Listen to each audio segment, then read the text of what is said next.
Madeleine Beth McCann was an energetic, innocent, and heartwarming young girl. Her unfulfilled childhood and endless potential to grow into an inspiring, creative, and world-impacting woman was cut short by an unexplainable, untraceable vanishing on May 3, 2007, leaving all who knew her in person and eventually both the entire United Kingdom and surrounding countries grasping for answers in a sea of evidence that drowned us all in doubt. As a hope to provide more substantial reasoning built upon observable evidence and situational analysis, this is an examination of the disappearance of Madeleine McCann and the mystery at Little Britain in the village of Pride Lewis, Portugal. Madeleine McCann was born on May 12, 2003 in Leicester, England to parents Kate and Jerry McCann. Kate and Jerry were Roman Catholic physicians and a loving pair meeting in Glasgow in 1993 before marrying 5 years later in 1998. It would be another half-decade before the couple bore a child and introduced Madeleine to the world 2 years before having 2 more children, a set of twins Sean and Emily in 2005. Madeleine, along with her younger brother and sister, formed a beautiful kinship with their parents and often traveled around the world on vacations and seeing the sights are in Europe. Both Kate and Jerry would later describe the mechanic plan as the perfect nuclear family of 5. Madeleine's parents described her as vivacious, a lively young girl and lovingly extroverted. She was a ringleader amongst her infant siblings and fellow toddlers, never missing an opportunity to extend impressive social skills and communicating with those who gave her attention. Madeleine's openness usually developed into an uncanny humor that's only an innocent, bright child cocooned. They said her ability to express herself, unveil her imagination, and communicate with her feelings was second to none. Madeleine's burst of energy inspired her to enact role-playing and forming miniature stories with playmates, creating a strong bond as she related so easily to other children. However, the never-ending drive and the little ray of sunshine often wore out her parents, constantly needing attention from the people in the room she occupied. In fact, Madeleine's youth was accompanied by hardships just as much as the positive bits. Kate and Jerry claimed the first 6 months of Madeleine's life were very difficult and that she had suffered from college. She cried practically for 18 hours a day. We had to permanently carry her around. Colic is an infamous illness found in babies, causing severe abdominal pain and intestinal blockage. The cries then transformed into screams after Kate gave birth to twins. Again, her parents explained that Madeleine would run up and down in the background while Kate attended to the newborn babies. This hysteric hyperactivity would later prove a trait found in all the McCann siblings, but never broke up the unconditional happiness felt between the family members. Friends and family of the McCann offered similar sentiments as well. They all witnessed firsthand Madeleine's brilliance and social inclinations while also noticing her protective nature towards her 2 siblings, often mothering them when their parents were out. In fact, some associates of the McCanns believe Madeleine and her siblings' camaraderie stopped at the presence of secluded strangers or an unknown group of people. However, because she knew how to engage even in foreign situations, relatives believed Madeleine could get along with anyone if she was given the time. These careful observations and infinite effects of joy surrounded Madeleine all the way up until a vacation she and her family took to Praia da Luz in the Algarve region of Portugal, settling in a well-known tourist town for British holiday makers. The McCann family quickly linked up with fellow doctors and assorted friends also vacationing in the area starting on Saturday, April 28, 2007.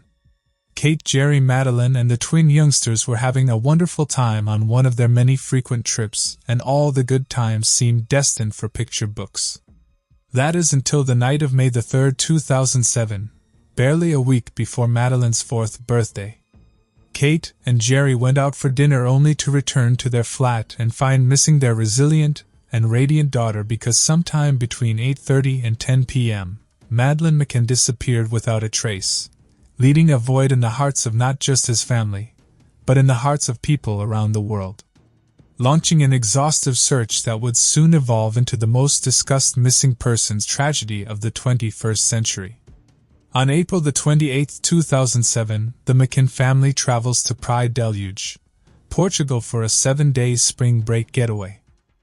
The 1,000-person village is nicknamed Little Britain for the vast amount of UK travellers staying in the area. The Mackins retreat to 5A Rua Drive, Agostinho de Silva, a flat owned by a retired teacher from Liverpool. Throughout the next week, the McKinn family dines with 7 other friends and 5 fellow children. The adults, known as the Tapas 7, consisted of Fiona and David Payne, Diane Webster, James Tanner, Russell O'Brien, and Matthew and Rachel Oldfield. All of the men worked together over the years and their respective families all got along wonderfully. On day 6 of the vacation, May the 3rd, 2007, Madeline and her twin siblings hang out to the Ocean Club's Kids Club at the Prairie de Luz Resort, while her parents go for a walk at around 10 a.m. During breakfast, Madeline asks her parents, "Why didn't you come when Sean and I cried last night?" An hour and a half later at 12:30 p.m., Kate and Jerry pick their children up from the kids' club and have back at 5 before setting off for the swimming pool. At 2:29 p.m. that afternoon, Kate McKinn snaps the last photograph taken of her daughter. At the resort poolside with the sun shining and Madeline smiling per usual between 3:30 and 5:30 p.m. Madeline and her siblings return to the kids' club and eat dinner together. At approximately 6 p.m., Kate brings her children back to 5 while Jerry attends a tennis lesson elsewhere at the resort. Around 6:30 p.m., Jerry sends Tapas 7 but David Payne back to the apartments to check on his wife and 3 children. When the tennis lesson ends at 7 p.m., Jerry returns to 5 and helps Kate put Madeline, Sean, and Emily to bed. Their bedroom is fastened next to the front door at the flat, and as a single window overlooking the car park and public street, the shutter is closed before the children fall asleep. Between 7:30 p.m. and 8:30 p.m., Kate and Jerry clean up from the day's activities and share a bottle of wine together before heading off to dinner.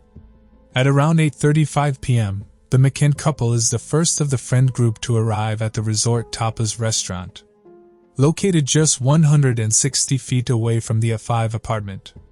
They reserve a table overlooking their living quarters where the top of 5 could be seen. The resort staff leave a message in writing at the reservation is specific because the families have children sleeping back at the complex. 20 minutes pass by and a few more members of the Tapas 7 arrive at the restaurant at 8:55 p.m. As the friends begin their orders, Matt Oldfield quickly returns to the apartment complex to check on his flat and alert the Payne family that everyone else is waiting on them. 10 minutes later at 9:05 p.m., Jerry heads back to 5A to check on his own children. He walks through the unlocked back patio doors to avoid using the locked front door and potentially awakening the sleeping youngsters like they had been doing all week. Everything inside seems normal until he finds the children's bedroom door to be open about 45 degrees instead of just ajar. Suspicious, Jerry peers his head in, but finds all 3 siblings fast asleep and accounted for. He closes the door bag at 5 degrees, uses the toilet, and departs. This is the last confirmed sighting of Madeline McKinn. A few minutes pass by and Jerry stops to speak with a friend and fellow holidaymaker Jeremy Wilkins at 9:08 p.m. on the road near the Tapas restaurant. Throughout the next hour or so, members of the Tapas 7 swap turns going back to their apartment complex and checking in on their respective children. At 9:10 p.m., Jane Tanner walks up the road to her flat and passes by Jerry and Jeremy Wilkins without their notice. On her way, she sees a man walking across the path ahead of her, carrying a sleeping young girl wearing pink pajamas in his arms. It's a peculiar sight but not uncommon to a resort with many families. Tana finds her daughter safe in her room and returns to the restaurant. A little later at 9:30 p.m., Kate gets up to check in on 5 once more, but fellow Tapas 7 friend Oldfield offers to do it instead while he keeps an eye on his own family. Kate agrees and Matt travels to the McCann's apartment. Inside, he finds the door to the children's room open again, but to him, it means nothing. Instead, he pops his head in the door quickly and sees the twins sleeping in their respective cribs. From this vantage point, he doesn't explicitly notice Madeline and leaves the quiet building assuming all is perfectly normal. A half hour passes by and Kate makes another 5 checker south at 10 p.m. However, when she goes to push the children's door open, a draft of wind from inside the room slams the door shut. Kate enters with force and finds the window open and the shutter pulled up. The twins sleep soundly in their beds, but Madeline is nowhere to be found. Minutes later, Rachel Oldfield rushes to find fellow Topa's 7-member Jane Tanner in her apartment and relays the news of missing Madeline. Jane immediately calls back to her sighting and explains, "Oh my God, I saw a man carrying a girl." Matthew Oldfield then travels to the 24-hour reception desk at the bottom of the resort's hill to alert them of the disappearance. An alarm is raised and police are called at 10:15 p.m. 15 minutes pass before the local authorities arrive at Flat 5A. Along with the police, around 60 staff members and assorted guests search the grounds for Madeline. An exhaustive hunt that lasts until 4:30 the following morning at 11:10 p.m. Special investigators from the police judiciary ventured to the scene and discovered the sliding glass door that was found open by Kate McCann as a lock. Both Kate and Jerry are unsure if they actually locked it at the beginning of the vacation. While resort employees unveil that the cleaning staff will often open the sliding windows to air out department interiors. The special investigators are unable to confirm if this was the case. By the early morning hours of 2 a.m., patrol dogs are called in to keep an eye on the search efforts. 6 hours later at 8 a.m., 4 rescue dogs arrive to sniff the area around the resort and attempt to catch trail of Madeline at 5 a.m. beyond. At 10 a.m., the local police finally set up roadblocks to monitor traffic both coming and leaving the resort and surrounding routes. Over the next 24 hours, up to 20 strangers outside of the main investigators and family members interact with the 5 apartment, later proving to taint much of the evidence and cause headaches for future forensic work. In the coming days, police began interviewing anyone and everyone associated with the resort or simply living in the area. Kate and Jerry rented out another nearby home to stay close to the investigation. Throughout the next 11 to 12 years, a combination of Portuguese Police Scotland Yard, Macon Associates, private investigators, and public empathizers have yet to find one solid trace of Madeline McCann. Certainly. Here's the revised script with corrected grammar. After faulty DNA findings and tabloid exploitation, the case has entered a sphere unlike any missing persons tragedy before. Madeline's disappearance changed the world to the point that many UK citizens and people close to the case define society as either before Madeline vanished or after Madeline vanished. Regardless of cultural impact or giving value to the importance of one case over another, one thing is certain. Until she is found, we must continue evaluating all theories, evidence, and tips. Until Madeline comes home or her fate is justifiably understood, and there are some major case points we need to examine. From the beginning of the search for Madeline McCann, investigators knew that pinpointing suspects, or what the Portuguese classified as aguidos, would be daunting, as the location of the disappearance happened to be a busy hotspot for tourists, residents, and complete strangers who came and went each day. Specifically, the late spring vacation season was ripe with faces both old and fresh, meaning the early list of aguidos would stretch to impossible numbers. Anyone could be guilty while everybody was innocent at the same time. They dashed at the catch-22. Luckily for the police, Jane Tanner recalled her peculiar incident from the evening of May the 3rd sooner rather than later. Her sighting of a man carrying a young girl away from the McCann apartment complex would become the focal point of the early investigation and remain as the major case point in the eyes of the public following for almost 6 years. However, its importance isn't grounded by what it unveiled to authorities.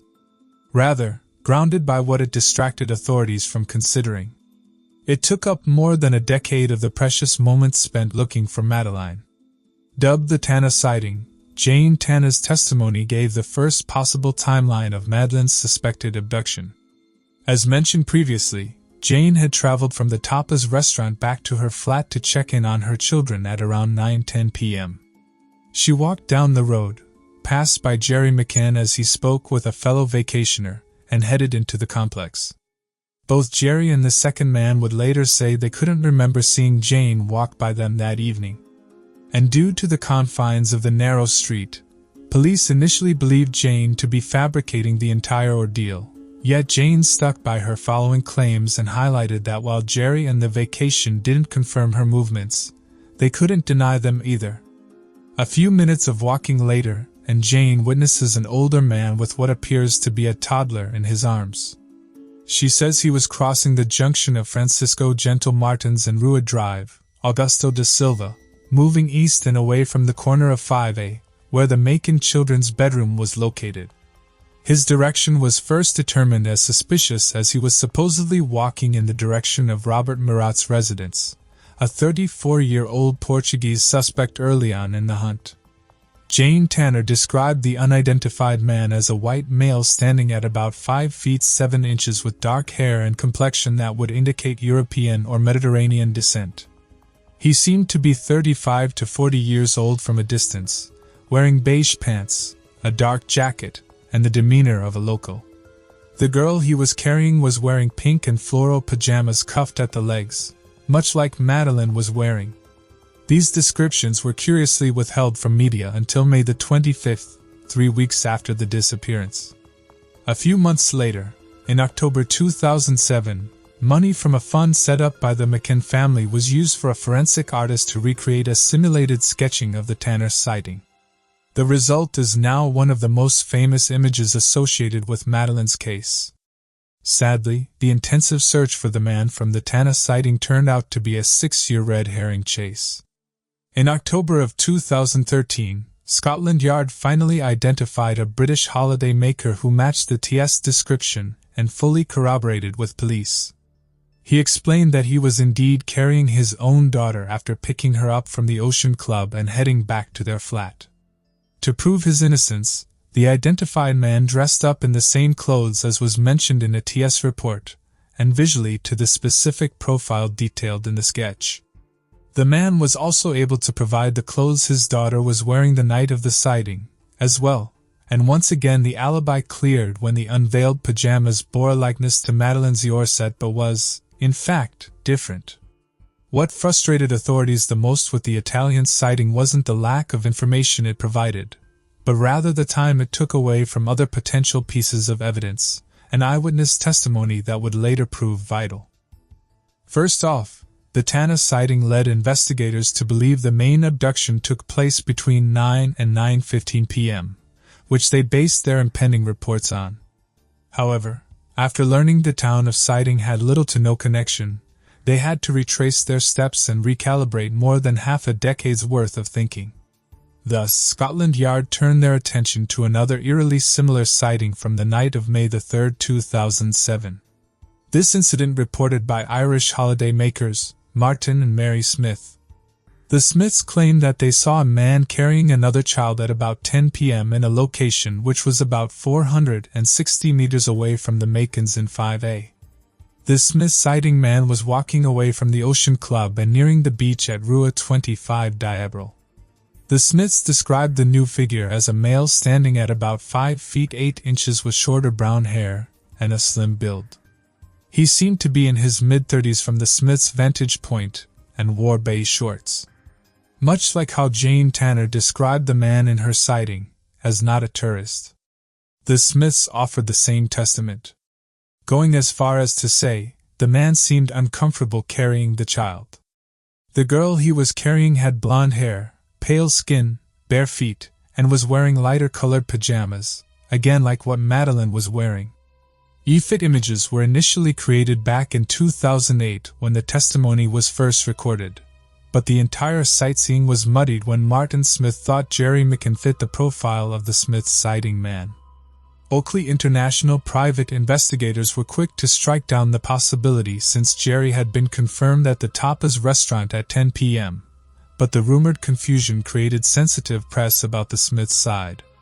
It wasn't until October of 2013 that it reverted law enforcement's attention and reset the timeline to the abduction happening just before the Smith sight. While the Tanner sighting ended in lost time, It's sadly a common thread found in many missing persons cases and criminal investigations overall, where a lead seems revolutionary, yet can take years only to find it with a dead end. Regardless of results, the sightings are also proof of just how vast the spider web of possibilities is with Madeleine's disappearance, and the preceding searches, and how one simple memory or visual can spawn thousands of theories that send everyone involved spinning in circles. One of the early theories cultivated by Portuguese investigators actually considered Kate and Jerry McCann as suspects. The base of the claim was built by supposed DNA evidence found by cadaver dogs inside the family's rental car after Madeleine's disappearance, as well as DNA matching hers discovered behind the couch in the 5A apartment. This led police to draft a 10-page conclusionary report including wild ideas regarding a likely murder of Madeleine, a cover-up fake abduction that involved the top 7 as conspirators to mislead police, and even a claim that the number of suitcases each member of the party brought to Portugal was suspicious in nature.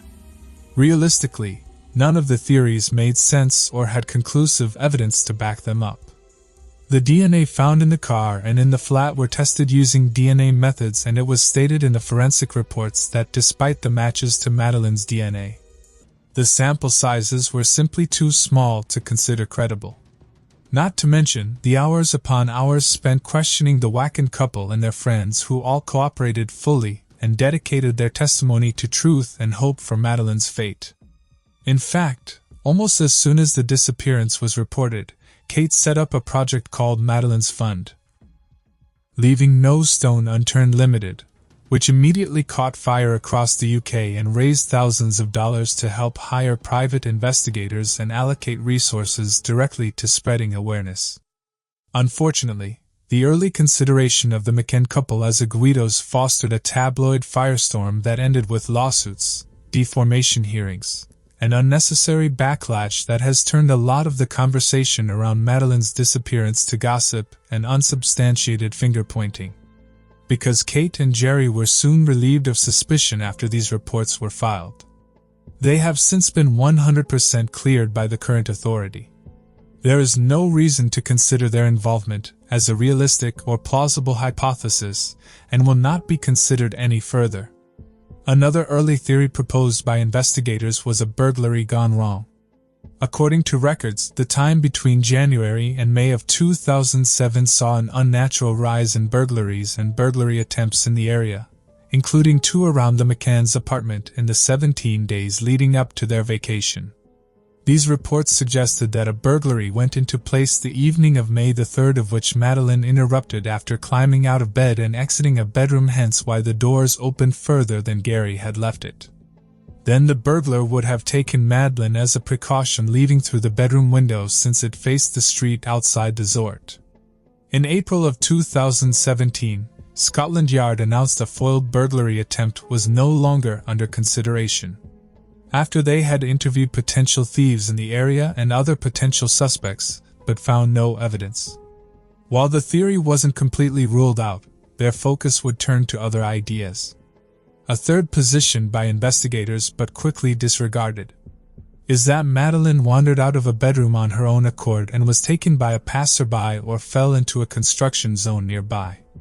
These musings were first discounted by Kate McCann, who reminded police that Madeleine would have had to open the patio doors on her own, close the blinds behind her, remember to shut the door again, operate the child-proof gate at the top of the stairs, and finally open and close the gate at the street level, all while being a 3-year-old toddler and unseen by resort members.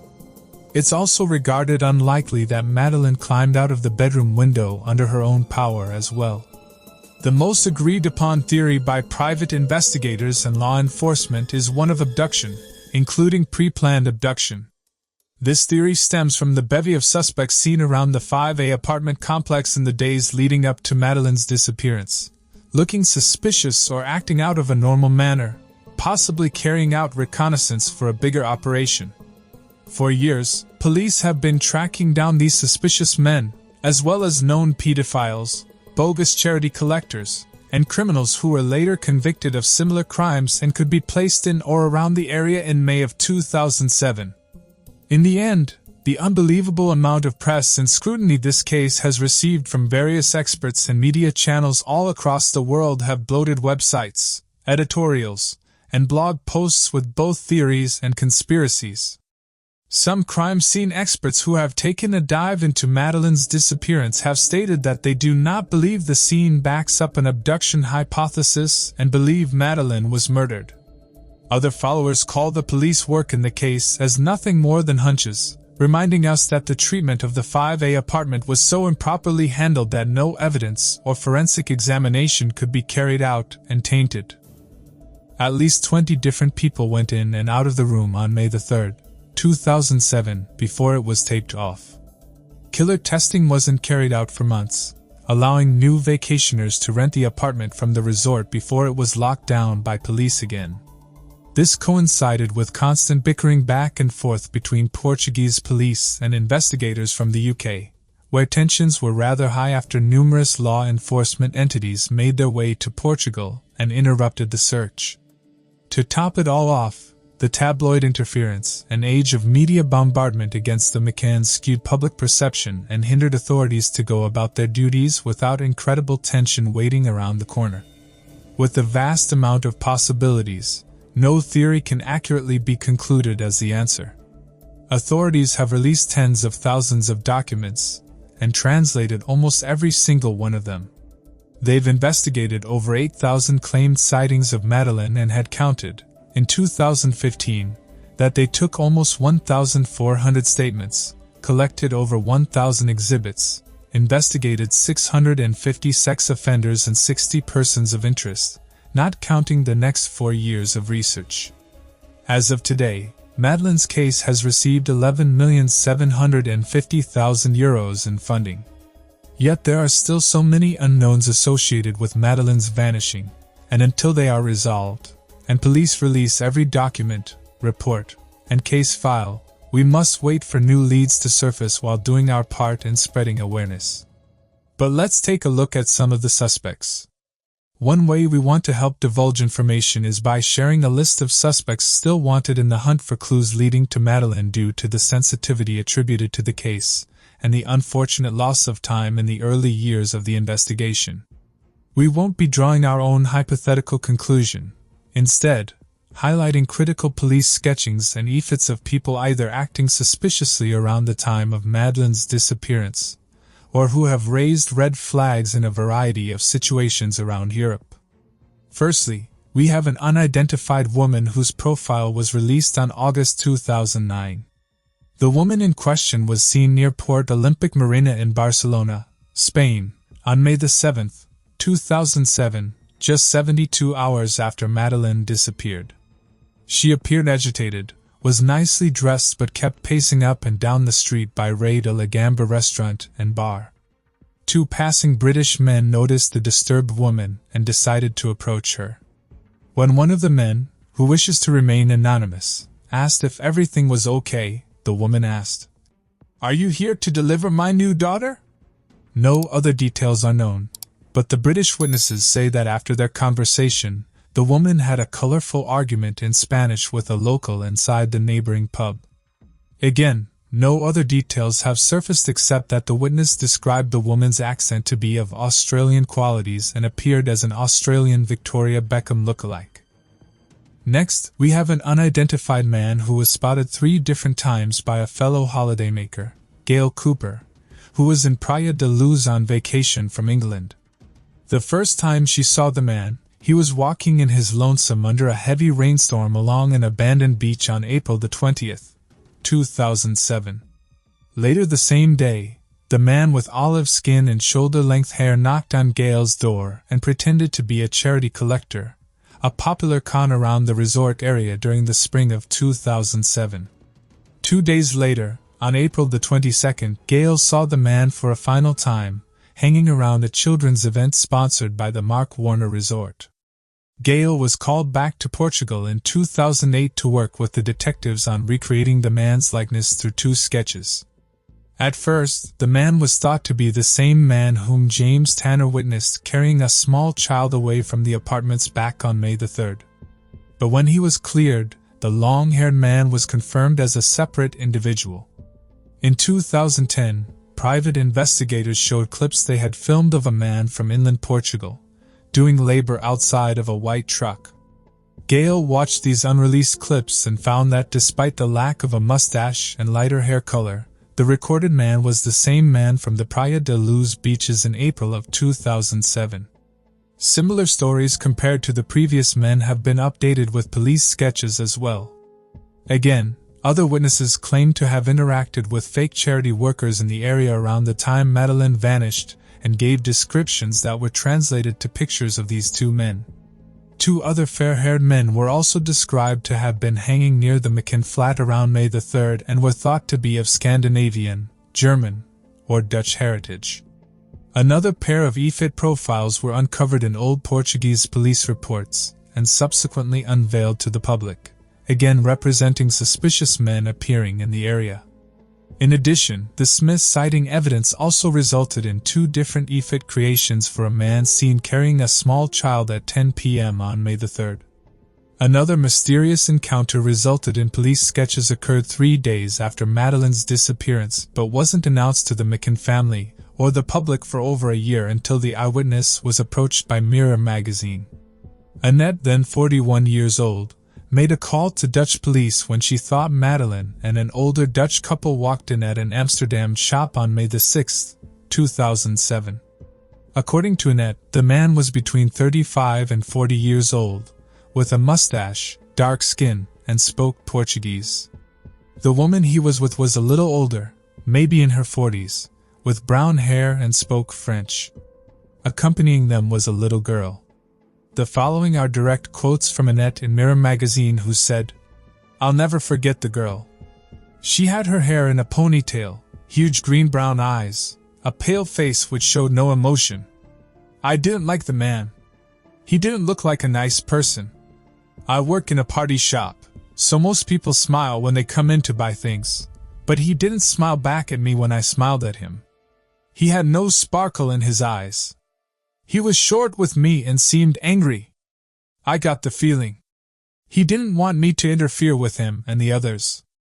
The woman was also peculiar, acting stressed and uncomfortable," Annette said. "She tried to smile at me, but it was out of obligation, not from the heart. The whole way they reacted made a big impression on me." The man spoke in Portuguese. "I know because I have Brazilian friends." The woman spoke in French while the little girl spoke English. It didn't seem like a real family. When the girl spoke, she allegedly mentioned, "My name is Maddie," followed by "She is not my mummy. They took me from my holiday." Anna later recalls thinking, "The woman told me she was in a station wagon, a larger car. Maybe they were going on a long journey because this woman spoke French. I immediately thought that they would go to Belgium or France." This would later connect the dots with early police theories that feared Madeleine had been taken by a Belgian pedophile gang, followed by 3 separate sightings of Madeleine lookalikes in Belgium after May 6th. Because Anna wasn't 100% certain that there were any criminal acts associated with the encounter, she didn't report it to the police right away until a month later when she saw the Madeleine McKin case discussed on television. The Dutch police created EFITs and sent it along to Portuguese police on June 18, 2007, but the info never made it to the McKin family. So when Anne heard that over a year later in the summer of 2008, the McKin family had no knowledge of her testimony, she took it upon herself to connect with the current British law enforcement covering the case and cycled back through her memories. Thus, the sketches of the French woman and Portuguese mustached man were created, leaving Anna fearful her testimony came too late and the potential lead lost in translation. Probably the most disturbing police sketch is that of the pockmarked man. The man in question was seen multiple times hanging around the McKin apartment by 3 separate witnesses, all in the time frame of the McCann's vacation. The first witness, a 12-year-old local girl who saw the pockmarked man outside the balcony of 5A at 8:15 a.m. on April 30th. In her own words, the girl said, "I was walking to the school bus stop. I go this way to school every day. I saw a man on the small path behind the block. He seemed to be looking at the balcony of the ground floor apartment. My grandparents used to live in that department, so I always look at it as I pass by. A few days later, on May the 2nd, the day before Madeline disappeared, the girls saw the same man looking at the McKinn flat again around lunchtime. The second witness was a female British tourist who recorded the following. I saw a man acting suspiciously on 2 occasions. The first time I saw him, I was walking along the road with my daughter. I grabbed my daughter's hand and pulled her towards me because, for some reason, the man unnerved me. The next time I saw him, he was standing on the opposite side of the apartment. He was watching it. I would describe him as very ugly with pitted skin and a large nose. The third witness, a man from Cheshire, was walking with his partner at 11:30 a.m. along the road by 5A, but couldn't remember if it was May the 2nd or 3rd. He said, I saw a man standing next to a wall on the opposite side of the road was a white van. I paid particular attention to him because he appeared to be focused on watching the apartment block. As I walked past him, I looked at him, and for a split second, we had eye contact. But then he just carried on staring at the apartment. All 3 sightings have incredibly creepy backstories to them, and truly send shivers down the spine when inspecting the man's sketch. If Madeline's abduction was pre-planned, finding the figure who was seen multiple times by multiple people, analyzing the McCann's living quarters could lead to valuable information. If the man in these testimonies or any of the presented drawings rings a bell at all, please speak up and say something. Even though it's been almost 12 years since that tragic night in Praia de Luz, we must remain diligent in our pursuit of Madeline's captor or anyone who might be involved. We'd love to make detailed videos about a single possible suspect, but there are so many involved it pains us to leave out smaller players who could still have a big role. We recommend everyone who's interested in the case to research the other persons of interest, and we have provided some useful links in the description. Madeline wasn't just a ray of sunshine, but also a child constantly absorbing knowledge with the potential to grow into a gifted and gracious human being. She was stripped of that opportunity, but the chance to rekindle her spirit isn't gone forever. There are still 0 signs or clues provided that would lead investigators to think she is deceased, and until we find evidence that suggests otherwise, we must act as if her heart still beats somewhere out in the world. Whether it's in Europe or elsewhere, Madeline's will to survive does not go away with time passed. Her energetic soul and compassionate heart deserve our attention, our grace, and our utmost determination. The little girl who loved to communicate, display her affection for family, and find the beauty in all that entered her youthful, innocent life needs our help. And we'd be defying our duty as fellow dreamers of the human race if we didn't pour our faith into the efforts of finding Madeleine McCann or direct evidence that leads to someone who knows of her fate. Rico Omar Harris, known to the world of basketball, and all who followed his career as simply Rico, was an extroverted athletic, one-time world-renowned basketball prodigy.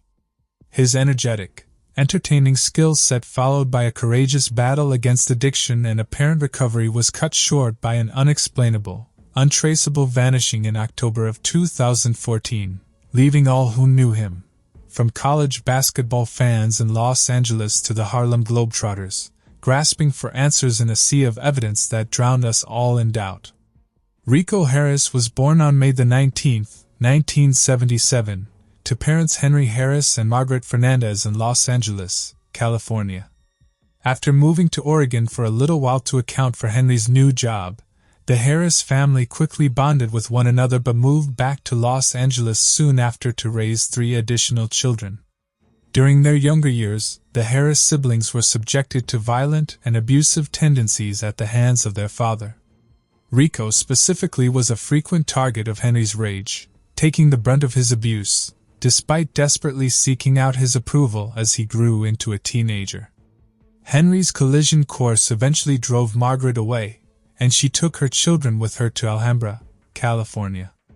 Rico, the eldest brother, took it upon himself to help support the family, and while Margaret would work full-time, he watched over his siblings. While his parents urged him to use his big body frame in sports, Rico decided to pursue basketball at age 15. To improve his chances of finding success, he enrolled in Hollywood High School, a headache of a drive all the way from Alhambra. However, these aspirations only lasted a year before Rico realized he was born to play basketball, and used his father's address to attend Temple City High School. By the time he was 16 years old, Rico was already 6 feet 8 inches tall and 250 pounds, a colossal young man. It didn't take long for him to take control of the basketball court, dominating his opponents and entertaining the crowds with his explosive style of play. He transformed a once dormant high school club into a powerhouse program, drawing in college scouts as he reflected the style of Magic Johnson and broke through double-team defenses. Off the court, he was an introverted adolescent without much academic prowess. Until he met a girlfriend whose family helped him achieve higher grades in school.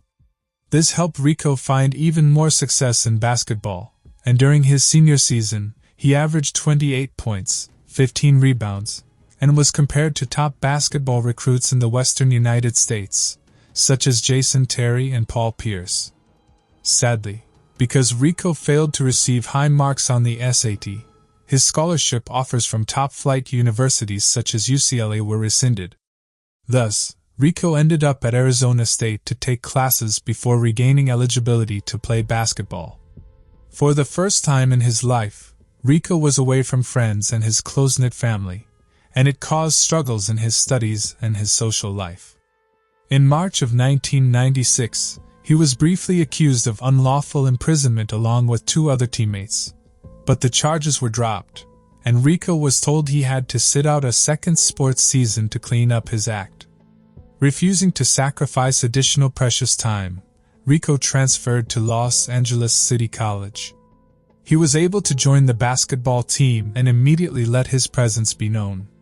He guided the LACC club to a state title and won Most Valuable Player.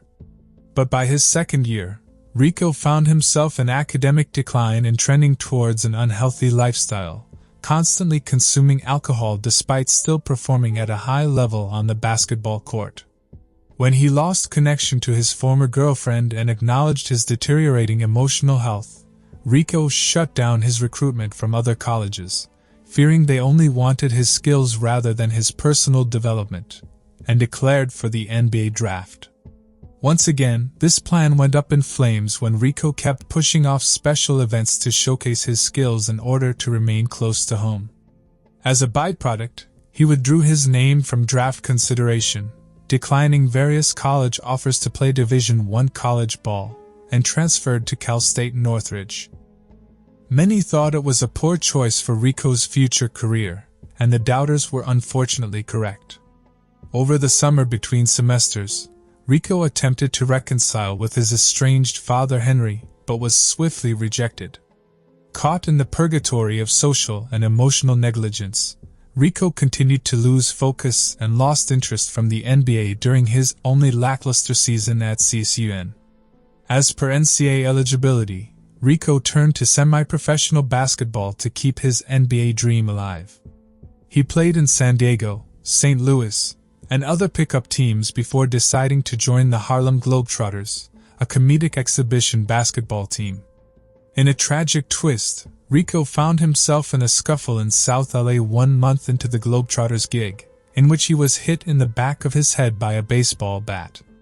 While he survived, Rico suffered from balance issues and headaches thereafter, effectively ending his basketball career. After moving back to Alhambra with his mother and siblings, Rico entered a 7-year stretch of battling addiction that started with alcohol and exploded into heroin, meth, and cocaine. In fact, all of the Harris siblings were suffering from some version of substance abuse, and then Mother Margaret did everything she could to help them with their demons. After Rico turned 30 years old in 2007, he finally sought true help and entered rehab. The program lasted longer than normal, but in the end, Rico recovered from his addiction. In 2012, he met Jennifer Song, a Seattle insurance broker, and the two entered a romantic relationship.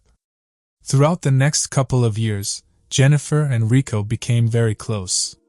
Rico eventually moved to Seattle permanently and started planning a life with Jennifer as a married couple. The two talked about having children and setting up a happy future. Rico even lined up a job interview as a property appraiser, an incredible opportunity considering all he had to overcome. However, before Rico could make the final transformation, he had to go back home to Alhambra one more time to find closure with his family. He arrived on October the 9th, 2014, and had dinner with his brother, gifting him a new cell phone. Rico then visited his mother, engaging in a one-on-one private conversation. Whatever resulted in the exchange is unknown, but it's believed to have been against Rico's wishes. Rico left for Seattle again just after midnight and stopped in Lodi, California for gas. He drove all night and in the morning called Jennifer to let her know he was going up into the mountains to rest. It was the final point of contact anyone made with Rico Harris, and he soon disappeared into the North Sacramento wilderness. In early September of 2014, Rico and his girlfriend, Jennifer, enjoyed their intimate, hopeful relationship with one another and began to think about the future together. However, Jennifer noticed something off with Rico, who acted abnormally and lost his sense of organization. After she persisted in questioning him, Rico revealed he lapsed the previous summer of 2014 with alcohol consumption. While it hadn't turned back into a habit, the return to an old threw Jennifer off balance. Rico's relapse is confirmed by longtime friend David Lara, who had rekindled their friendship around the same time. Later in September, despite the earlier friction, Rico and Jennifer settled on taking their relationship a step further and moving together in Seattle, Washington. It's seen as a monumental endeavor for Rico, who previously struggled, went away from his hometown of Los Angeles, and close-knit family. The couple engaged in intense conversations about marriage, having children, and exploring true love, yet Rico still felt insecure about the new surroundings. It took him almost a month to unpack, as Rico felt awkward making himself at home in a living space that wasn't his own. Jennifer later says it was Rico's sensitive underlying will to provide for loved ones that fed the insecurity, and not lingering second thoughts or laziness. Within the first week of October, things changed for the better. Rico secured a job interview for a position as a property appraiser at a local real estate company. The new opportunity sparked joy and encouragement, and Rico finally unpacked his belongings in Jennifer's house, a signal he was ready for change and was there to stay in Seattle. The happy eyes shifted unexpectedly on October the 8th, 2014, when Rico told Jennifer he was going out later in the day to explore, a bit strange compared to Rico's usual activity. Yet Jennifer didn't think twice about it and kissed her fiancé goodbye. But when Jennifer calls Rico later in the evening of October the 8th, Rico informs her that he's on his way to Los Angeles to visit with his family. Rico explains that he wants closure from the dark past of his childhood and to create trust with his mother again regarding their relationship and his future. Jennifer, while taken aback, understands his well-meanings and supports his quick decision. Jennifer remembers Rico sounding excited to move on, his head seemingly in the right space. Rico arrives in Alhambra the next day on October the 9th.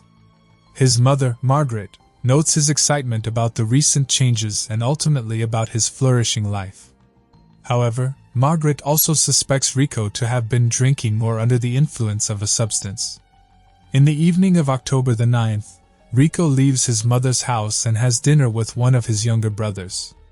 He buys his brother a new cell phone, and the two reminisce of old times. After the brothers' rekindling, Rico heads back to Margaret's house in Alhambra to engage in a private conversation and again seek the closure he desires from a tattered childhood. The conversation does not last long, and Margaret later claims she felt Rico hadn't taken from the conversation what he had hoped for in terms of emotional revelation. Not long after the clock strikes midnight on Friday, October the 10th, Rico decides to head back to Seattle rather than spending the night like his mother expected. In order to have extra prep time for his interview, he takes a few extra personal belongings from his mother's home and hits the road. At around 1 o'clock, Rico calls his mother again to explain his rash decision. Margaret recalls her son saying something along the lines of, "I have these things that I need to do." Right after talking to his mother, Rico then calls Jennifer once again, surprising her with the premature return home. The couple talks for 3 to 4 hours, throughout which Jennifer encourages Rico to find a motel and sleep, considering he had been awake for 40+ hours. Rico finally comes around but expresses the desire to drive up to the nearby mountains for a quick nap.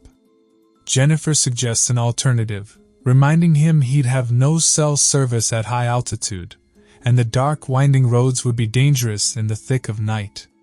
The two end their phone call with Rico still set on driving. At 8 a.m. on October the 10th, Rico receives a second call from Jennifer after she slept for a few hours. Rico informs her that he's getting gas at a station near Sacramento in a town called Lodi, California. He sounds incredibly tired from his end of the phone. An hour or so later, Rico was contacted again, this time by his mother, wondering about his progress. Rico finally admits to his exhaustion and claims he's going to find somewhere to rest and eat throughout the morning. Both Jennifer and Margaret make multiple calls to Rico to check in on his resting plans, but Rico never picks up. After a few unsuccessful tries, Jennifer sends him a text. At 10:44 a.m., Rico finally responds to Jennifer's text and says he is doing well but gives little details.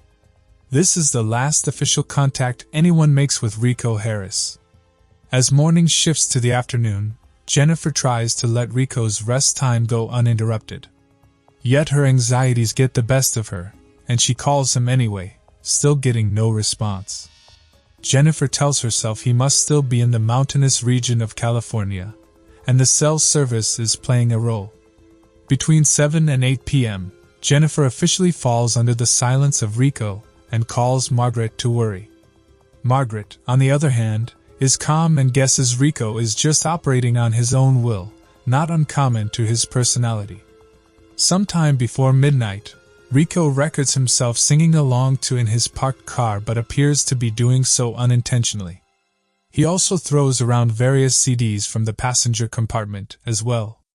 These video clips are later found to be timestamped on the evening of October the 10th, confirming he was alive and functioning at that time. At 11:15, Rico's cell phone turns off. Whether it was by Rico himself or due to battery failure is unknown. The weekend of October 11th and 12th goes by, and Rico never returned any calls or returns to Seattle. Yet Jennifer and Margaret hold off on reporting it, remembering he won't escape to San Diego for a few hours without notice and give him a couple of days to reappear. On Monday, October the 13th, a Yolo County deputy sheriff makes a routine check of an isolated rest area parking lot at Rumsey Canyon in Ramsey, California, along California State Route 16.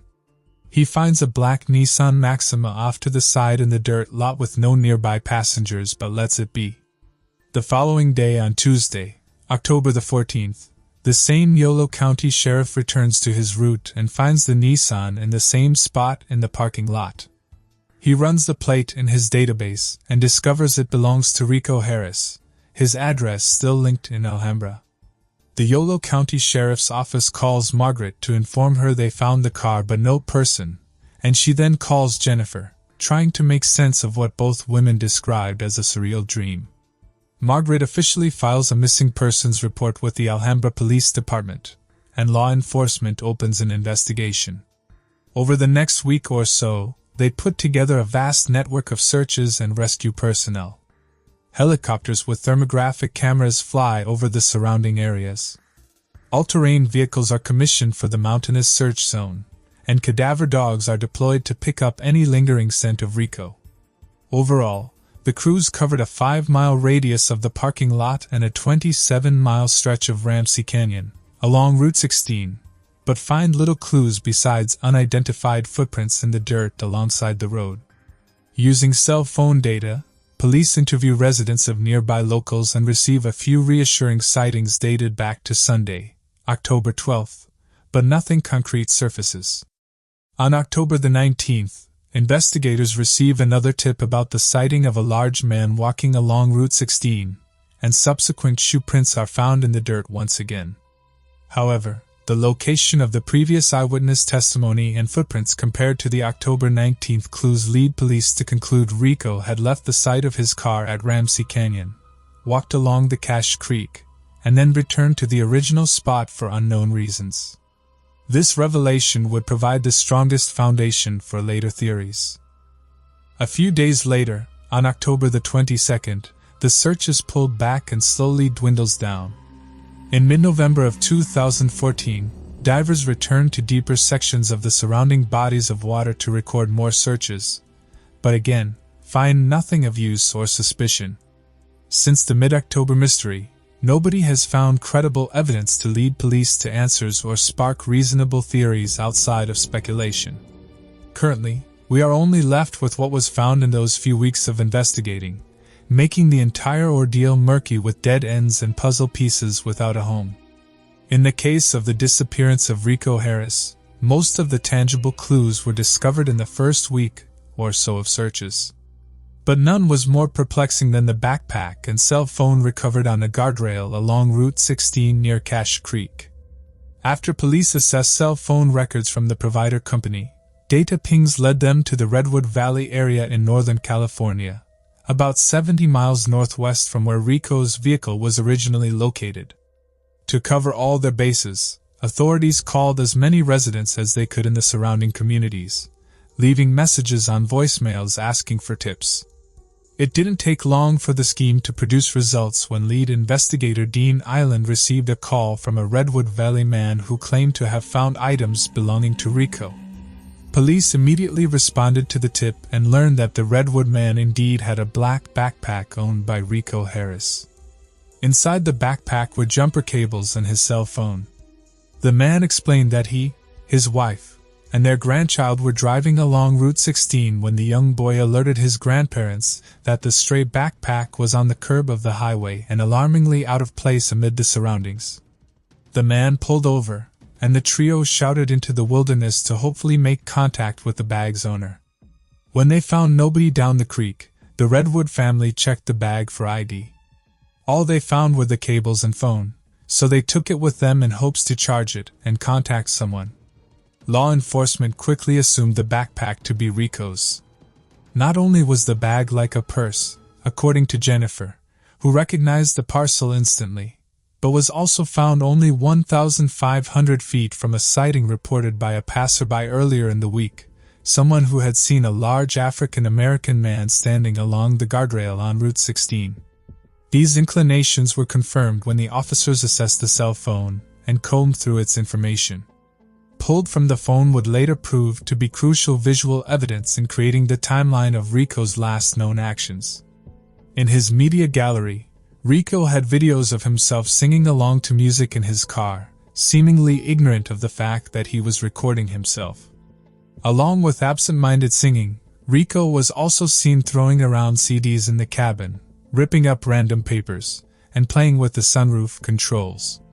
These clips were saved in the evening hours of October the 10th, meaning Rico was alive that night, and probably showcased the reason why the vehicle was out of gas and had a dead battery.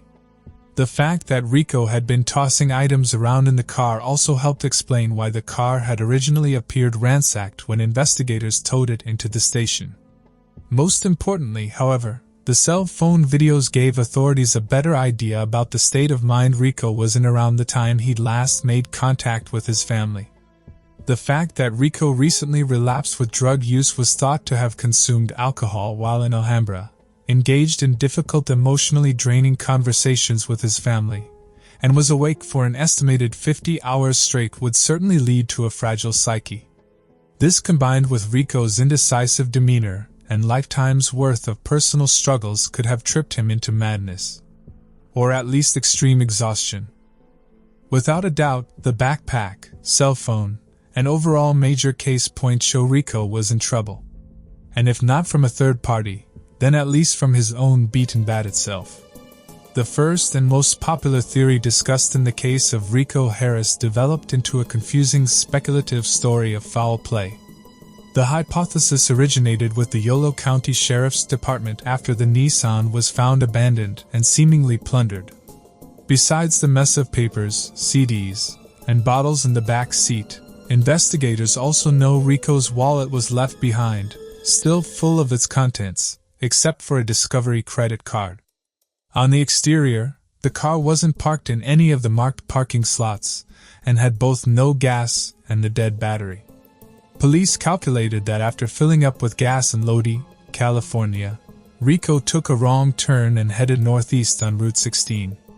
When he found the Cache Creek Park in Rumsey Khan, he pulled off to rest, released pent-up energy, and was eventually embattled with a third party to explain the defects of the car. Investigators guessed the gas must have been siphoned. This theory would also explain why a 6'8", 300-pound man could so easily slip through the cracks outside of a few potential sightings. Men of that size typically don't go away unnoticed unless another person or persons drive them away, or something far sinister. The foul play musings became much more obscure when Rico's backpack and footprints were discovered. Because the cell phone videos show Rico sitting in an idle car on October 10th, it's possible he ran out of gas and used the battery from extended periods of running both the engine and the audio system. Normal cars can run through 1.5 gallons of gas per hour just in the idle position. So it's in the realm of possibility that Rico let his car run through the night to the 10th and into the weekend of October the 11th and 12th. It would also help explain why the interior of the car was wrecked and why jumper cables were in Rico's possession. He was probably looking for someone to help jump his battery, meaning the footprints along Route 16 suggested Rico walked along the highway to flag down passers-by.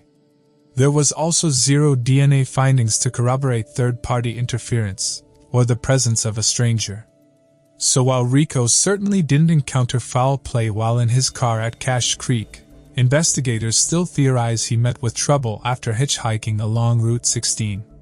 They believe while walking and talking to anyone who would pull over to assist him, Rico was taken advantage of by someone or somebody with criminal intentions. It's very likely Rico was not in the right frame of mind that weekend, and if he came across as exhausted or groggy, his could easily persuade him to leave his backpack behind and get in the vehicle.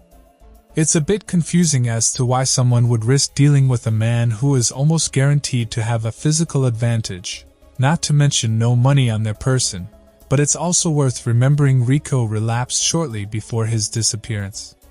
And if he found someone who promised him drugs or other substances, how likely would he have been persuaded? Well, this figure could be ranges from a potential killer to a drug dealer to someone desperate for a man of Rico's stature. Unfortunately, there are hardly any leads or threats associated with the foul play theory besides combing through people with criminal backgrounds in the area.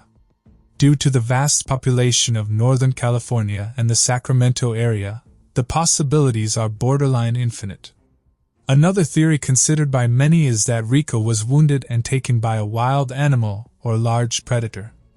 Northern California has its fair share of wildlife, including combative creatures such as rattlesnakes, mountain lions, and black bears. A rattlesnake would certainly be able to bite and poison an unsuspecting human. But if Rico was in fact bit by a snake, his body would have been picked up by the air helicopters or numerous search parties. Black bears, while imposing animals, are in fact quite docile and do not interact with humans very often, let alone a large man the size of somebody like Rico. The only animal that makes sense is a mountain lion, yet it would take a considerably strong cougar or pack of cougars to kill Rico and then take his body into a dwelling cave or habitat hidden from humans. The search found no signs of struggle in the dusty expanse of Ramsey Canyon. And again, the mere size of Rico probably deterred wild animals from approaching. And if he did die somewhere in the wilderness, his body would not have tokayed into the ground and avoided visibility due to the timeline of the disappearance and impending manhunt. The third theory associated with Rico involved around a planned escape and manufactured disappearance. This conspiracy points to Rico's history with indecision and probable disappointment with the closure he sought when returning to Alhambra. Supporters of the story suggest that Rico realized in his return home he no longer wanted the life he hoped for in Seattle, and thought best to vanish without a trace and escape somewhere new. The theory points to the new cell phone Rico bought for his brother, highlighting that Rico could have bought a second phone that he used for his getaway, and that his brother helped him along the way. After the conversation with his mother went south, Rico decided to leave unnoticed, using his scheduled interview as an excuse. On the way to Sacramento, Rico slowly broke off contact with his mother and girlfriend and veered off course from Interstate 5 to Seattle and drove east to Cache Creek. When he arrived, he recorded himself to appear distressed and potentially even stage a kidnapping or robbery. After the car finally ran out of gas and electricity, Rico walked off with his backpack and old phone, appearing to need help with the jumper cables. Instead, when Rico flagged down a car to hitchhike, he left the bag and cell phone find to create a diversion. Some goes far to say whoever picked him up was in on his plan, and a link to Rico's staged disappearance and his new life. In the end, this theory is rife with inconsistencies. Rico had been adamant to all he knew that the opportunities in Seattle were incredibly encouraging. He had recently become a resident of Washington State, constantly talked about marriage and fatherhood, and truly settled in with Jennifer. Police also tracked the missing Discovery credit card found missing from Rico's wallet, and the account was never assessed or operated at any time following October the 10th. Meaning that if Rico escaped, the funds he would most certainly need to execute such a scheme came elsewhere and not from personal wealth. Taking into consideration the skill and resourcefulness needed to pull off such a feat, the improbability of faking a mental collapse seen in the selfie videos, and coincidental contrast of Rico's recent attitudes towards life, the idea that Rico stays at his appearance and escaped thereafter is highly implausible. Before we divulge our hypothesis of Rico's mysterious disappearance, we want to make known our conclusions presented in Cold Case Detective. Our purely logical speculation based on evidence, circumstance, and factual subtext. We are only privy to the same information presented in each video, and we do not attempt to promise certain or an expert guarantee on the findings we reach in the closing. We simply observe, research, and report. In this case, we believe Rico continued to relapse into substance abuse as a result of personal torment and extreme exhaustion. Found himself alone and free of scrutiny out in the wild after making a wrong turn on his journey and wandered into unknown territory where he most likely died hidden by the natural elements. All of his life, Rico dealt with the absence of a caring, nurturing father. Despite the physical and verbal abuse he sustained in his youth, Rico sought his father's approval and internalized his love for basketball. After he and his siblings moved in with their mother, Rico never quite broke off the relationship he had with Henry Harris. When Rico's basketball career fizzled out, and he turned to drugs and alcohol, Rico swelled the bubbling tension from a rough childhood. To make matters more complicated, Rico ran into his own father in jail after an arrest for public intoxication. These humiliations and unresolved conflicts took a psychological toll on Rico, leaving him with signs of undiagnosed depression, anxiety, and possibly bipolar disorder revealed by Jennifer after he disappeared. Taking a history of mental troubles into consideration, a relapse into substance use, and family or shortcomings would have put Rico in a very dark place on his drive back to Seattle after his attempts to tie knots on his past fell short, and failure created the wounds in his heart and mind to irreversible sizes. Thus, after staying awake for more than 2 consecutive days, the emotional instability caught up to Rico, and he ventured from the planned course. On his drive up north, he probably took a wrong turn that took him through the mountains of northern Sacramento and into Ramsey Canyon. Between the stop for gas in Lodi and parking in the lower side of Cache Creek Park, Rico found an outlet for drugs and alcohol and picked him up. Hard drugs are notoriously distributed throughout Sacramento and the surrounding regions, so it wouldn't be too tricky for a former addict to navigate and purchase. After he parked, Rico either consumed the drugs he had collected or experienced the side effects in full force. It's plausible he had taken either crack or methamphetamine throughout the trip anyways, stimulants that explain how he could stay awake and alert for so long.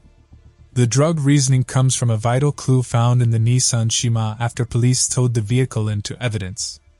Under the glove compartment below the passenger seat, investigators discovered a bundle of plastic wrap used specifically for drugs. Now the bundle in question was empty and contained no residue or drug paraphernalia, but hinted at a recent inclination towards substance use. There were also 2 bottles of alcohol found, one empty and the other half full, also thought to be consumed by Rico. After the car ran out of power and gas, Rico wandered off from the lower side along the guardrail on the highway. He set his backpack and cell phone on the curb and walked down to the actual creek for a drink and cooled down, where enormous footprints were found days later by the search teams. After spending time by the water, Rico found an easier way up the hill back to the road, a different place than where he'd left his belongings. While continuing to plot along Route 16, Rico was able to hitchhike and find a way into a small town or establishment where he could clean up and find something to eat. A couple vagrants in Clear Lake, California have said they recognized Rico buying drugs in the area once, but didn't have any details or further information regarding their testimony. The last part of this theory is quite cloudy. What Rico engages with throughout the next week is a complete mystery. But he avoids eyewitnesses and returns to the lower side in Ramsey Canyon, where his car was parked on October the 19th. It was this night when someone reported sighting a large African-American male walking in that direction, and police later confirmed it with more footprints in the immediate area. Rico was probably dropped off so that he could return to his car. But when he found it was hauled away, either went back to the vehicle that dropped him off or decided to stick the new friend freedom and march into the woods. What happened afterwards is the true meat of the mystery. As mentioned previously, Rico was hard to miss and his profile didn't allow for much invisibility. Maybe he tripped into a sinkhole, or that camouflaged him from search and rescue. Maybe he took his own life in a deep part of the rugged forests. Regardless of details, Rico Harris was dealing with issues none of us can fathom or ignore. Whether it was a lack of sleep, a depressive episode triggered from recent events, or a combination of anxiety and drug use, Rico wasn't in his normal state of mind. His reckless activity in the cell phone videos proves just as much, and unfortunately casts a heavy shadow of unpredictable behavior that stemmed afterwards. The Harris family and Rico's close friends have often talked about Rico's history with drugs and addiction to a stigmatized character, and undermine the public perception of the case. We want to be perfectly clear. Rico's struggles with substances does not take away from the compassionate and caring person he was. He deserves just as much attention as any missing person, and is not any more of a bad guy than you are. Addiction's sting will be damned. Addiction is a disease of mind and body and can create turmoil of both physical and emotional health. Those who struggle with addiction must battle not only their own sickness, but the constant degradation of society, and those who categorize addictive persons as failures to the consequences of their actions. Rico Harris deserves to be found. He was a warrior, a courageous spirit that endured so much pain throughout his life. He finally found the light at the end of the tunnel, the dawn breaking from a treacherous night. He loved his family, he loved his friends, and he loved making a difference in people's lives. Outside of his athletic giftedness, Rico was a kind soul. He would have gone unthinkable distances to help those in need, so it's only fitting we do the same in his favor. Let not his legacy be Harlem Globetrotter to drug it to missing person. Let his legacy be of caretaker to a fighter, to a found and fostering father, his ultimate aspiration. Like this video and subscribe our channel. Phoenix Caldon was an endlessly inquiring, spirited, and musically talented young woman. Her dedications to religion and giftedness in the arts were cut short by an unexplainable, untraceable vanishing in December of 2011, leaving all who knew her, both in life and through the World Wide Web, grasping for answers in a sea of evidence. As a hope to provide more substantial reasoning built upon observable evidence and situational analysis, this is an examination of the disappearance of Colden and the mystery at the 900 block of St. Clair Avenue. Phoenix Colden was born on May 23, 1988, to parents Gloria and Lawrence Colton. After spending some time of her youth in the sunny state of California, Lawrence's job moved the family to the greater St. Louis, Missouri area where they spent the remainder of their time together. The Coldens moved into a residential neighborhood of Spanish Lake, a quiet and middle-class suburb where Gloria and Lawrence would commit to raising their bright and beloved daughter. From an early age, Phoenix was raised in a world surrounded by church and Christian values. Her parents kept a close eye on her demeanor and social interactions, making sure she kept true to kindness, compassion, and respect. This was coupled by a strong attraction to music and instrumentation as Phoenix developed a profound talent for the musical arts. Every Saturday morning, she would practice on the family's piano, quickly falling in love with the craft and finding a means in which to express herself. Phoenix's time at home increased when she entered middle school after her parents decided that she was better off in homeschool rather than attend a public institution. While it continued to shelter Phoenix from interacting with a different world than what she was accustomed to, she never batted an eye. Her enthusiasm for learning, knowledge, and participating in academics was second to none, and she excelled in all of her studies.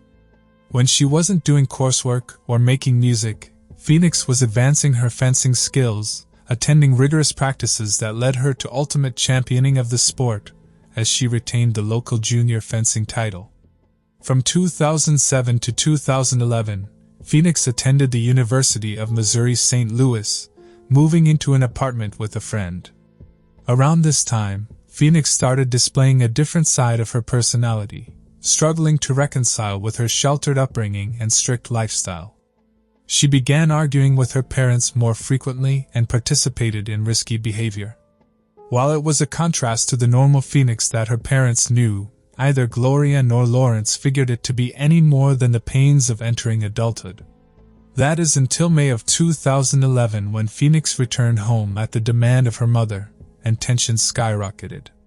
Throughout the next months, Phoenix's abnormal behavior hit an all-time high when she broke off her closest friendship with her longtime neighbor, Akira, after an argument forced Phoenix to admit she was uneasy about something in her life.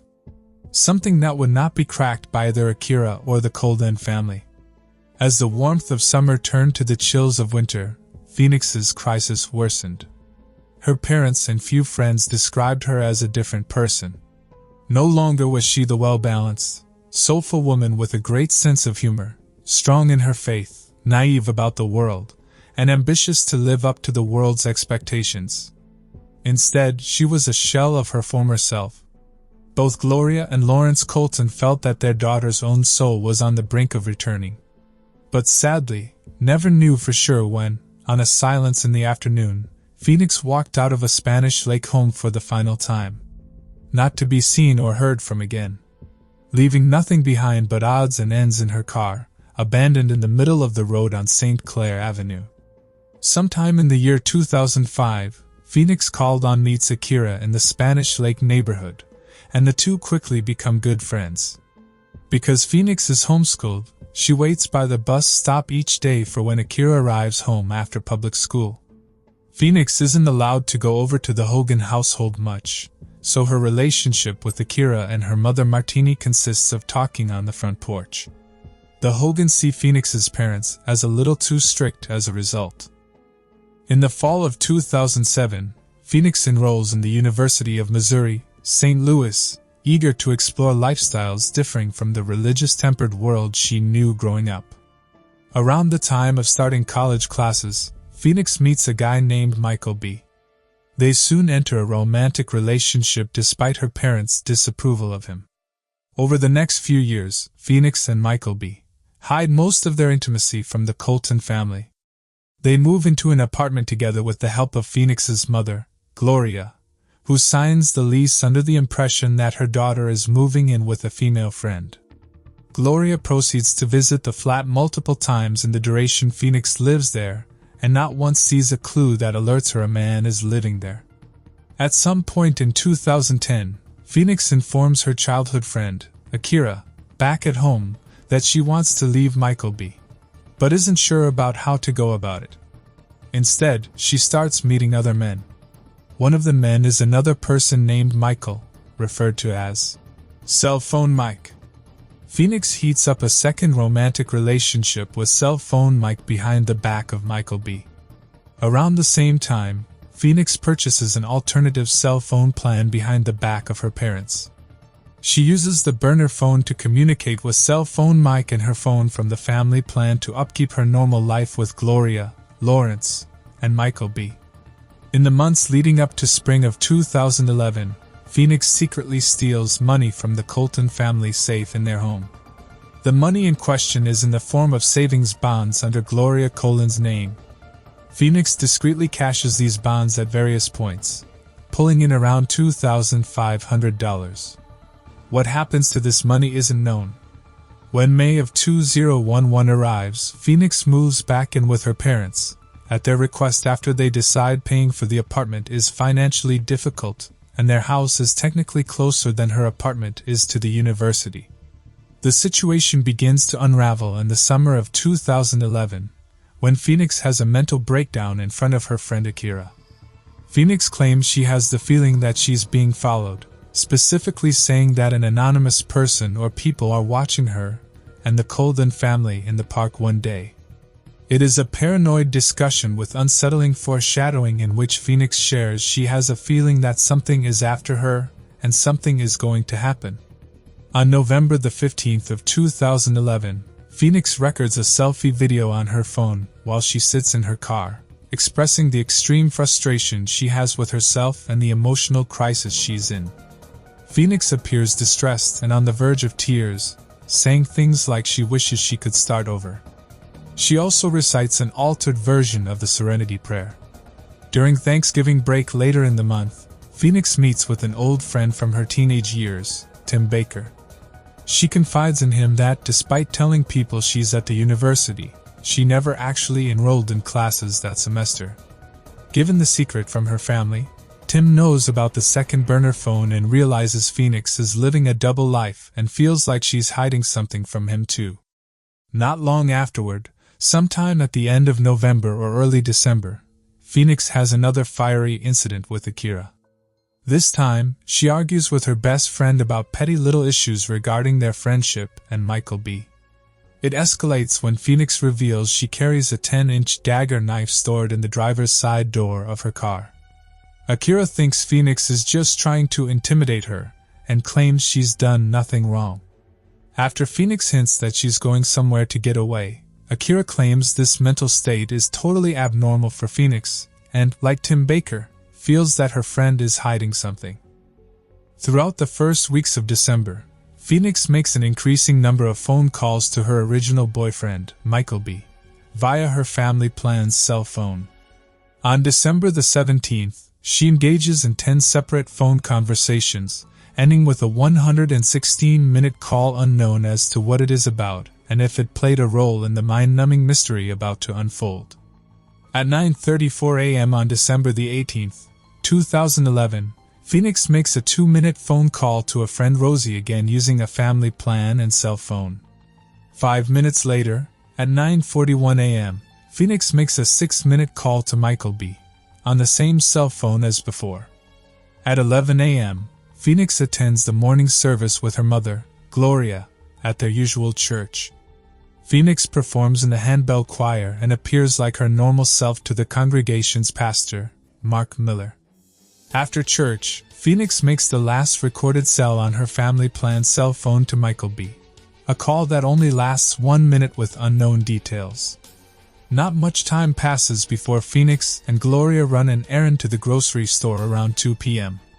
On the way home to Spanish Lake, Phoenix turns to Gloria and says, "Mom, we need to get back to the way we used to be." Gloria responds asking, "What do you mean, Phoenix?" And Phoenix says, "We just need to be more what we used to be like." Gloria figures the old version of her daughter is coming back. 5 minutes past 3 p.m. later that afternoon, Phoenix walks past her father silent yet determined. She hops into a black 1998 Chevy Blazer and backs out of the driveway. This is the last known sighting of Phoenix called on. About 2.5 hours later, at 5:27 p.m., East St. Louis Police Officer Perry received a call about an abandoned car in the middle of the 900 block of St. Clair Avenue. Officer Perry arrives on the scene in 8 minutes at 9:35 p.m. and finds an empty black Chevrolet Blazer sitting in the middle of the road near a stop sign. Assuming the vehicle ran out of gas, Officer Perry checks out the interior. He finds the engine's not running, the lights are off, bearing no purse or phone inside, no sign of struggle, and resting there like any normal parked car would. He runs the license plates to see if it comes up as a stolen car in the database, but produces no hits. He calls a local towing company and runs the VIN number, confirming that the car was actually from Missouri and probably crossed state lines on a routine drive. Officer Perry enters the car's data into a nationwide car logging system, but the delay in the program causes the vehicle to remain absent from the National and Pine Register. Later in the evening, the car is taken into an Illinois car and truck impound lot, but the owners of the vehicle are not contacted. The next morning on December the 19th, Gloria and Lawrence awake and immediately feel concern for the daughter who never stays out all night and hasn't been heard from since the previous afternoon. When Gloria calls law enforcement and provides Phoenix's date of birth, the police announce that because Phoenix is a legal adult and has only been gone less than 24 hours, there's no reason to believe she's missing. Gloria persists and informs the officers over the phone that Phoenix was in the 1998 Chevy Blazer, so they run a vehicle check. However, no red flags pop up in the system, despite the impound on the 18th. Over the next couple of weeks, the Golden family urges endlessly for their daughter. They pass out flyers, call nearby hospitals, and visit potential hiding spots around town. Gloria even calls multiple local news stations, but none of them air Phoenix's story or help spread awareness. At the end of December, Gloria and Lawrence are informed that one of their vehicles has been impounded at an East St. Louis car lot. They rush across the Mississippi River to find their Chevy Blazer exactly how Officer Perry found it, strewn with odds and ends belonging to Phoenix, but showing no sign of conflict. Gloria feels Phoenix was most certainly not the one who put the car on St. Clair Avenue, while Lawrence gets a sense that Phoenix is ultimately okay. On New Year's Day 2012, authorities finally pick up the case and declare Phoenix Colton an official missing person a little over a week later on January the 9th. Phoenix's profile is first reported by news outlets and is given special spotlight by Cianria Thomas on January the 25th, who then accidentally shares false information about the state of the Chevy Blazer found on December the 18th, leading viewers to believe Phoenix had been taken from the car with its engine still running and door ajar. In February of 2012, the Colden family hires a private investigator, Steve Foster, to find Phoenix. Along with the local police department, detectives interview all known suspects, including both of the Michael boyfriends who are cleared after interrogation. This would be the only time either boyfriend spoke out about the case, and their transcripts have not been released. Steve Foster also discovers Phoenix's safe-stealing habits, which leads to the reveal of Phoenix Colden's second birth certificate under the name of Phoenix Reeves, her mother's maiden name. Over the next couple of years, tens of thousands of tips come in regarding potential sightings of Phoenix. However, none bear any real fruit.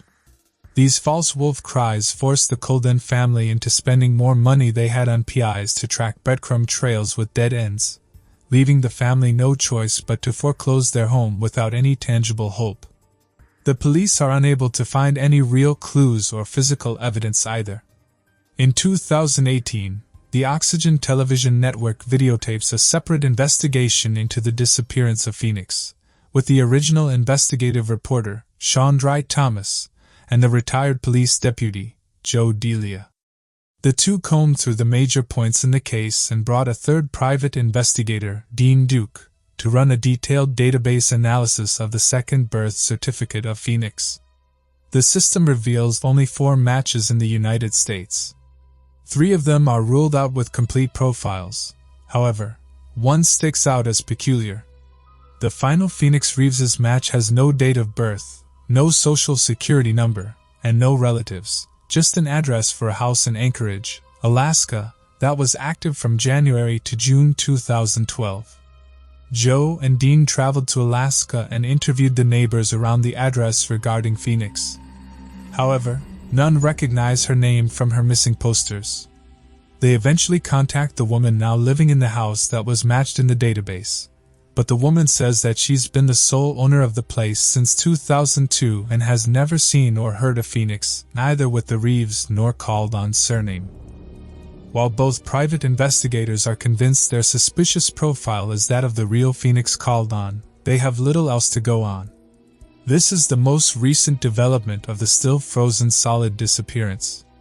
When looking across the entirety of Phoenix's cold case, there are plenty of curious items that could play a major role in the investigation. However, the one piece of evidence that provides the most critical information about Phoenix and her train of thought is the selfie video she recorded on November the 15th, 2011, just shy of 1 month prior to her vanishing. Unfortunately, the entire video itself has not been released to the public, but there are intriguing pieces of direct quotes from Phoenix originating from the video that we've collected for the case file. She starts off by claiming she got ditched by an anonymous person or persons. She follows up by saying, "This is ridiculous. I just want to start over. I just feel like I can't start the new me over." A few moments pass, and she continues with, "I don't know. I've got to see things for what they are. You know, like instead of thinking about it like that, see things for what they are." Phoenix trails off, saying a few inaudible lines before looking into the camera and reciting a version of the Serenity Prayer. "As Lord, please help me accept the things that won't change, and that I won't change the things that I can't change." Further along the video, Phoenix explains that's why I don't like talking to people when I'm mad or whatever, because I say stuff that I don't mean. And that's when you learn to hold your composure. "I want people to take me seriously." Due to the poor quality of the sound and a few moments where Phoenix was mumbling, it's hard to make out what she's saying. Investigators, Chandra Thomas and Joe Delia, took the video to an audio engineer, Brian Kaskin, to clean up the audio and decipher the rest of the dialogue. He unveils a portion where Phoenix says, "I just want to be happy. I feel so stupid because I let myself go a little bit. I probably would have been in a better situation if I would have stuck with how I used to be." She then proceeds to say, "Might as well ride in the back with the cops all up in here. The only person that won't let me down is me." It's unknown how much longer her self-reflection goes on for, but at the end of the video, Phoenix gives one last look into the camera and says bye. Throughout the conversation she has with herself, Phoenix takes plenty of long pauses looking outside the window with a somber, agitated demeanor. Her voice is mellow, soft, and sometimes indistinguishable, yet doesn't come across as calm. Rather, Phoenix sounds as if she's truly worried about the state she's in, consciously struggling with her life in that moment compared to the good-natured lifestyle she lived in prior. It's in these moments that Phoenix herself clarifies she has been a completely different person, for better or for worse. Some investigators theorize that Phoenix references a situation that's put her in legal trouble, all that she's hanging around a bad crowd of people are pushing her to want out. Regardless, it's clear Phoenix is struggling with internal conflict, most likely as a result of external pressures. She seemed to rely on no one but herself, and her trust in the people around her is obviously deteriorating. Despite the tense atmosphere, however, Phoenix displays her sensitivity and cognitive ability to understand the world. She's attempting to decipher the present by working through the past to hopefully set up a brighter future. Sadly though, the timing of the video and being so close to the disappearance leads all involved to believe her crisis played a major role in the events that mysteriously unfolded. The 7 years since Phoenix's cold case has entered the public sphere. The most discussed theory revolves around a possible human trafficking incident. When her disappearance was first reported, a rumor started that the 1998 Chevrolet Blazer driven by Phoenix was discovered on the 900 block of St. Clair Avenue with the engine running, the lights on, and the driver's side door swung open. This version of the story implies that Phoenix was most likely taken out of the car by a second party, and the Chevy was untouched. So who could have kidnapped Phoenix from her vehicle with a sudden force? Well, it just so happens that the 900 block of St. Clair U is positioned right next to the Interstate 70 highway, branded as the human trafficking highway of America. Not only that, but the area surrounding St. Clair Avenue in East St. Louis is notorious for high levels of crime, gang, and drug-related activity and human trafficking itself. Thus, multiple theories suggest Phoenix was driving in East St. Louis for whatever suspect business she had involved herself in months prior, was targeted by a group of pimps or trafficking operatives, and taken away while at the stop sign and kidnapped into the underground oblivion. Human trafficking survivor Kat Summers believes the case had earmarks usual trafficking situations, again, pointing to the state of the car and degraded status of East St. Louis street life. Katie Rhodes, the founder of Healing Action, also felt like Phoenix was most likely pulled into the human trafficking sector. Although she claims Phoenix went into it with a sense of autonomy, Katie explained that pimps are master persuaders, often seducing their victims with the promise of freedom away from the control of parents. That would definitely be the case for Phoenix, who was unhappy living back at home and constantly fighting with her mother. If she was enticed to enter the realms of prostitution in exchange for independence, the pimp would have worked quickly to disorient Phoenix and strip her personal life away. To add fuel to the fire, a woman from the local St. Louis Mothers of Missing Children group claims that in 2017, she received a message that included a link and a picture of Phoenix associated with a suspicious escort website. However, when investigators used the link directed them to a fake Facebook page with Phoenix's picture in the profile image, proving to be nothing more than a cruel hoax. This wasn't the only alleged sighting of Phoenix throughout the years though. In March of 2014, an old friend, Kelly Fronaut, reportedly sees Phoenix on a plane going home from Las Vegas.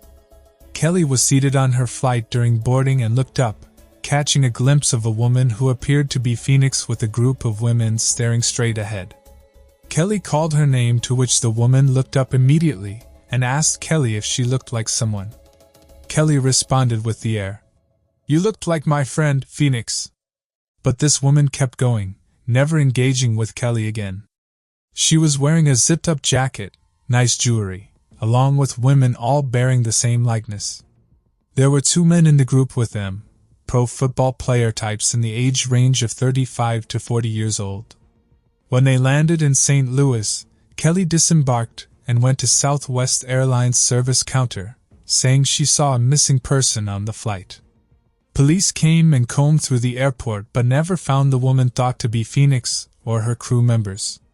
Kelly is adamant the woman was Phoenix, raising her confidence a 9 out of 10 during the Oxygen documentary series.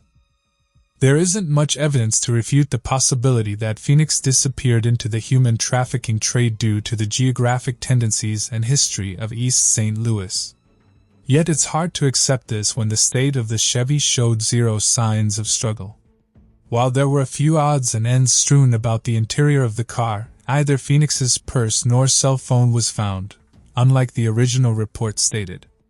The car was abandoned rather than broken into.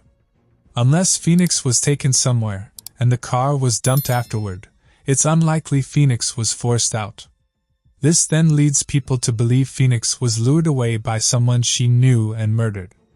St. Louis, Missouri, is the top 5 city for violent crime in America, and many sleuths point to the boyfriend's situation and the secret nature of a double life outside of Spanish Lake.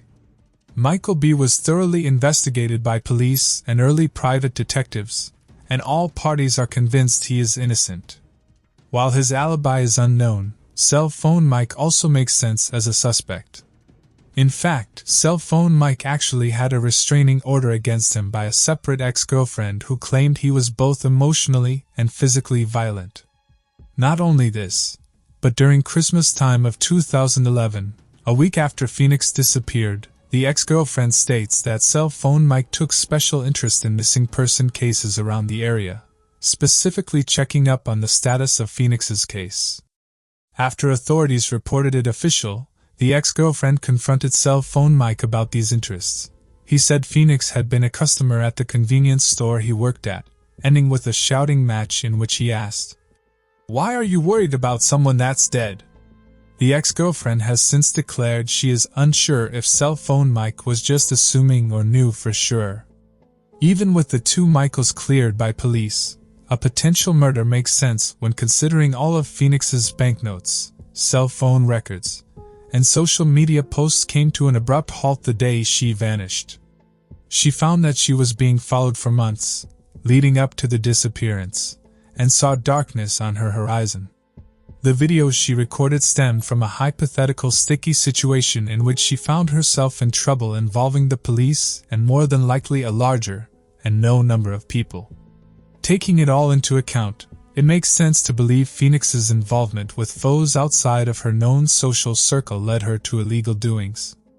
Her use of the burner phone was used to navigate these operations, and on December the 18th, she went out to resolve a dispute, ending up a homicide victim at the hands of these anonymous connections. All that being said, police are aware of the second cell phone and haven't reported it as a piece connecting Phoenix to any criminal organization. And while it is possible that because the search is ongoing, law enforcement cannot unveil case details, there's just not enough observable evidence to indicate foul play is involved. There's no blood, no wanted suspects, and no DNA in a Chevy Blazer that belongs to anyone other than Phoenix, Gloria, or Lawrence Colton. Nevertheless, no theory can be completely ruled out with the bizarre events surrounding Phoenix's vanishing and life as a whole. Living two lives with one being a complete mystery to the people investigators have access to makes extracting leads and following clues a naturally tedious and borderline impossible task.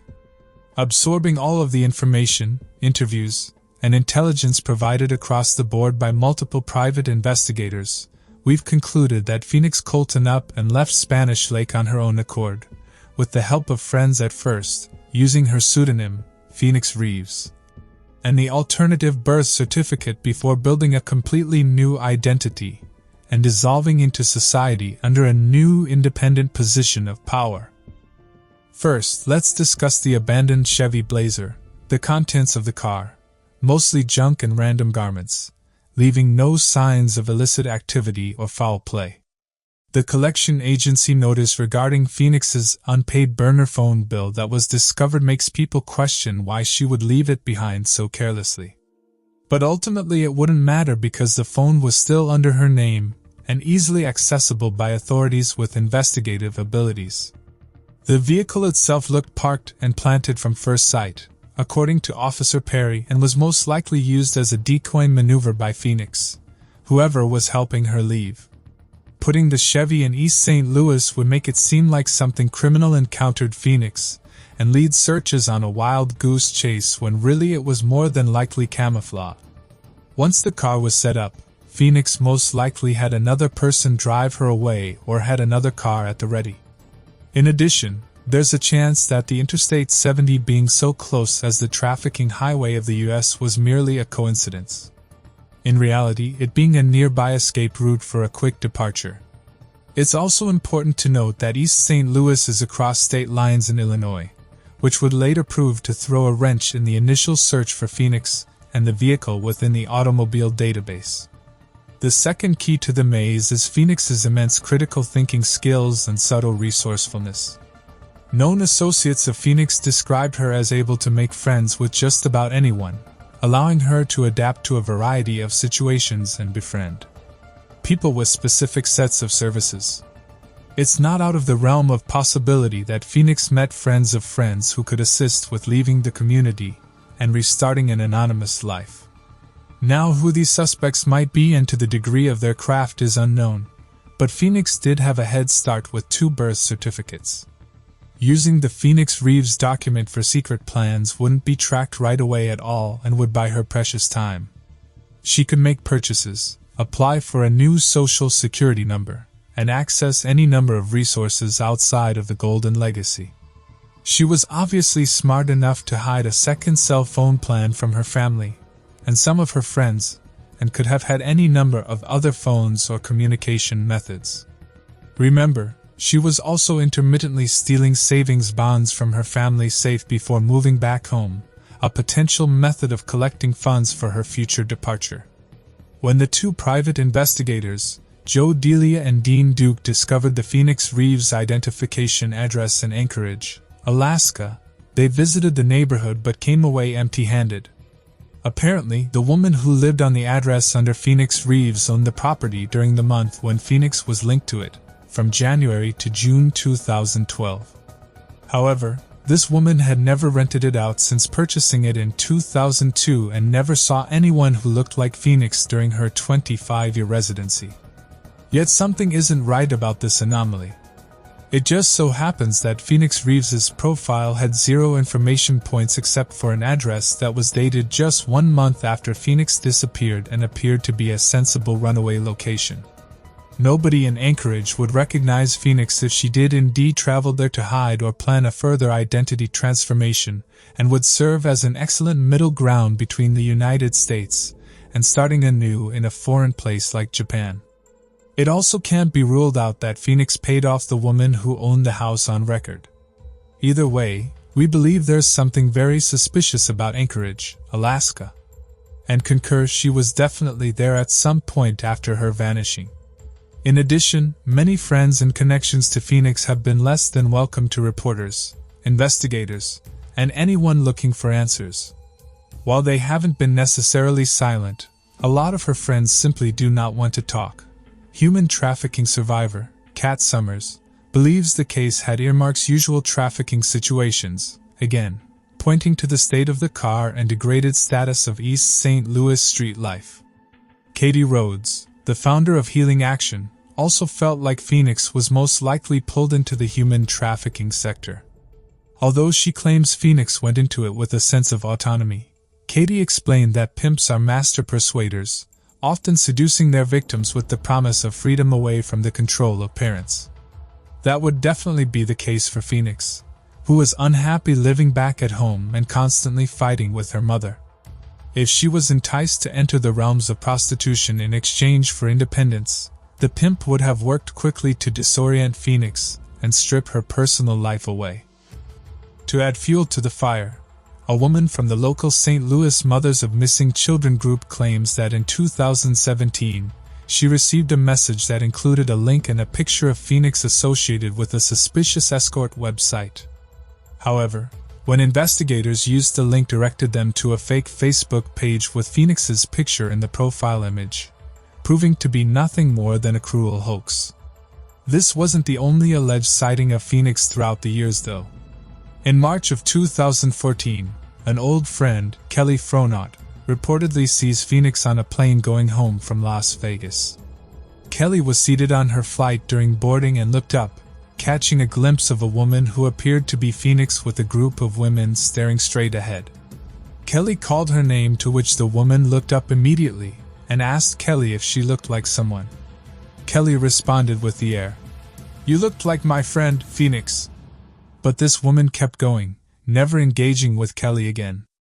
She was wearing a zipped-up jacket, nice jewelry, along with women all bearing the same likeness. There were 2 men in the group with them, pro football player types in the age range of 35 to 40 years old. When they landed in St. Louis, Kelly disembarked and went to Southwest Airlines service counter, saying she saw a missing person on the flight. Police came and combed through the airport but never found the woman thought to be Phoenix or her crew members. Kelly is adamant the woman was Phoenix, raising her confidence a 9 out of 10 during the Oxygen documentary series. There isn't much evidence to refute the possibility that Phoenix disappeared into the human trafficking trade due to the geographic tendencies and history of East St. Louis. Yet it's hard to accept this when the state of the Chevy showed zero signs of struggle. While there were a few odds and ends strewn about the interior of the car, neither Phoenix's purse nor cell phone was found, unlike the original report stated. The car was abandoned rather than broken into. Unless Phoenix was taken somewhere, and the car was dumped afterward, it's unlikely Phoenix was forced out. This then leads people to believe Phoenix was lured away by someone she knew and murdered. St. Louis, Missouri, is the top 5 city for violent crime in America, and many sleuths point to the boyfriend's situation and the secret nature of a double life outside of Spanish Lake. Michael B. was thoroughly investigated by police and early private detectives, and all parties are convinced he is innocent. While his alibi is unknown, Cell Phone Mike also makes sense as a suspect. In fact, Cell Phone Mike actually had a restraining order against him by a separate ex-girlfriend who claimed he was both emotionally and physically violent. Not only this, but during Christmas time of 2011, a week after Phoenix disappeared, the ex-girlfriend states that Cell Phone Mike took special interest in missing person cases around the area, specifically checking up on the status of Phoenix's case. After authorities reported it official, the ex-girlfriend confronted Cell Phone Mike about these interests. He said Phoenix had been a customer at the convenience store he worked at, ending with a shouting match in which he asked, "Why are you worried about someone that's dead?" The ex-girlfriend has since declared she is unsure if Cell Phone Mike was just assuming or knew for sure. Even with the 2 Michaels cleared by police, a potential murder makes sense when considering all of Phoenix's banknotes, cell phone records, and social media posts came to an abrupt halt the day she vanished. She found that she was being followed for months, leading up to the disappearance, and saw darkness on her horizon. The videos she recorded stemmed from a hypothetical sticky situation in which she found herself in trouble involving the police and more than likely a larger and known number of people. Taking it all into account, it makes sense to believe Phoenix's involvement with foes outside of her known social circle led her to illegal doings. Her use of the burner phone was used to navigate these operations, and on December the 18th, she went out to resolve a dispute, ending up a homicide victim at the hands of these anonymous connections. All that being said, police are aware of the second cell phone and haven't reported it as a piece connecting Phoenix to any criminal organization. And while it is possible that because the search is ongoing, law enforcement cannot unveil case details, there's just not enough observable evidence to indicate foul play is involved. There's no blood, no wanted suspects, and no DNA in a Chevy Blazer that belongs to anyone other than Phoenix, Gloria, or Lawrence Colton. Nevertheless, no theory can be completely ruled out with the bizarre events surrounding Phoenix's vanishing and life as a whole. Living 2 lives with one being a complete mystery to the people investigators have access to makes extracting leads and following clues a naturally tedious and borderline impossible task. Absorbing all of the information, interviews, and intelligence provided across the board by multiple private investigators, we've concluded that Phoenix Colton up and left Spanish Lake on her own accord, with the help of friends at first, using her pseudonym, Phoenix Reeves, and the alternative birth certificate before building a completely new identity and dissolving into society under a new independent position of power. First, let's discuss the abandoned Chevy Blazer, the contents of the car, mostly junk and random garments, leaving no signs of illicit activity or foul play. The collection agency notice regarding Phoenix's unpaid burner phone bill that was discovered makes people question why she would leave it behind so carelessly. But ultimately it wouldn't matter because the phone was still under her name and easily accessible by authorities with investigative abilities. The vehicle itself looked parked and planted from first sight, according to Officer Perry, and was most likely used as a decoy maneuver by Phoenix, whoever was helping her leave. Putting the Chevy in East St. Louis would make it seem like something criminal encountered Phoenix and lead searchers on a wild goose chase when really it was more than likely camouflage. Once the car was set up, Phoenix most likely had another person drive her away or had another car at the ready. In addition, There's a chance that the Interstate 70 being so close as the trafficking highway of the US was merely a coincidence. In reality, it being a nearby escape route for a quick departure. It's also important to note that East St. Louis is across state lines in Illinois, which would later prove to throw a wrench in the initial search for Phoenix and the vehicle within the automobile database. The second key to the maze is Phoenix's immense critical thinking skills and subtle resourcefulness. Known associates of Phoenix described her as able to make friends with just about anyone, allowing her to adapt to a variety of situations and befriend people with specific sets of services. It's not out of the realm of possibility that Phoenix met friends of friends who could assist with leaving the community and restarting an anonymous life. Now, who these suspects might be and to the degree of their craft is unknown, but Phoenix did have a head start with 2 birth certificates. Using the Phoenix Reeves document for secret plans wouldn't be tracked right away at all and would buy her precious time. She could make purchases, apply for a new social security number, and access any number of resources outside of the Golden Legacy. She was obviously smart enough to hide a second cell phone plan from her family and some of her friends, and could have had any number of other phones or communication methods. Remember, she was also intermittently stealing savings bonds from her family's safe before moving back home, a potential method of collecting funds for her future departure. When the 2 private investigators, Joe Delia and Dean Duke, discovered the Phoenix Reeves identification address in Anchorage, Alaska, they visited the neighborhood but came away empty-handed. Apparently, the woman who lived on the address under Phoenix Reeves owned the property during the month when Phoenix was linked to it, from January to June 2012. However, this woman had never rented it out since purchasing it in 2002 and never saw anyone who looked like Phoenix during her 25-year residency. Yet something isn't right about this anomaly. It just so happens that Phoenix Reeves's profile had 0 information points except for an address that was dated just 1 month after Phoenix disappeared and appeared to be a sensible runaway location. Nobody in Anchorage would recognize Phoenix if she did indeed travel there to hide or plan a further identity transformation, and would serve as an excellent middle ground between the United States and starting anew in a foreign place like Japan. It also can't be ruled out that Phoenix paid off the woman who owned the house on record.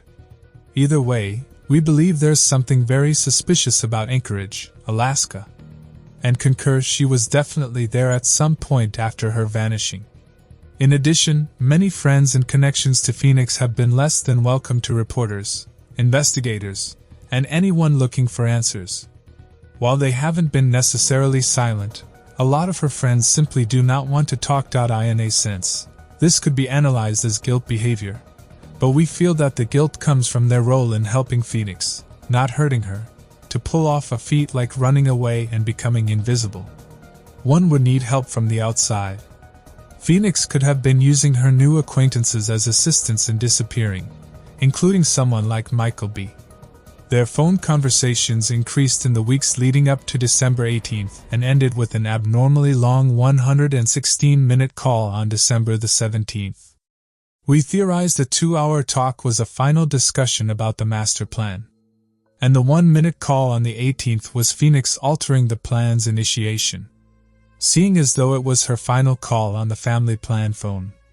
Again, it's possible more calls were made on the burner phone, but without those records, it cannot be stated with 100% certainty.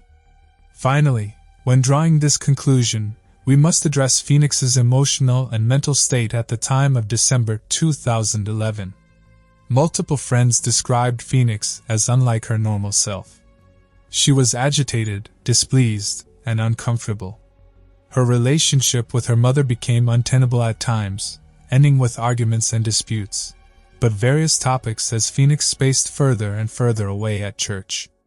Not to mention, Phoenix was constantly looking over her shoulder, regretting decisions in the past that took her down a path of present complications. Most telling of all was Phoenix's spoken wish to start her life over, to reset her problems and return to the old version of herself. It's quite possible that she tried to do so in between November the 15th and December the 18th, with a couple of clues hinting at such efforts. However, it couldn't overcome the cloud of darkness that hung over her head. As her friendship with Akira cracked and her paranoia skyrocketed, Phoenix was the product of an incredibly strict parenting style, sheltering her from real-world conflict and suppressing her social development. She was eager to expand her knowledge and experience life outside of the airtight rules found at the Golden household. But over and over again, she was rejected of these desires by her parents. This slowly ate away at the connection she had with Gloria and Lawrence, and sadly, made it an easier decision to let go of the religious conservative front that everyone knew her by. Leaving in her eyes was most likely not an easy choice but a necessary decision to escape the decades of difficulties that eventually made life a losing battle.